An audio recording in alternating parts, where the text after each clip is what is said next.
రేయ్ ఈ ఫోన్లు వచ్చాయి కానీ వినపరాలేదురా. బావా దీని గురించి నాకు అంతగా తెలు. మా వాడు ఉన్నాడు, వాడిని పిలుచా, వాడైతే బాగా చేస్తాడు. పిలుచురా స్వామి తొందరగా.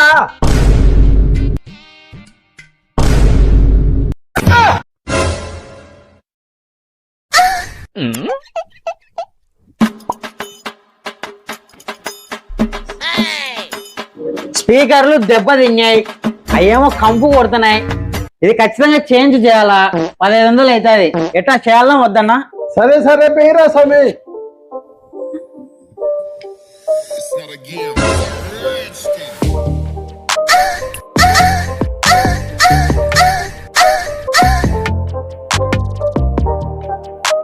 అయిపోయిందిన్నా. మొత్తం అర్థమైపోయింది. ఈ ప్రపంచంలో ఏమి లేదు. నా లవ్వడ నేను అట్టిగా పోతలేను, నన్ను వడగట్టి పాడగట్టి, నన్ను పాడల్ల వండబెట్టి, నన్ను నలుగురు ఎత్తుకొని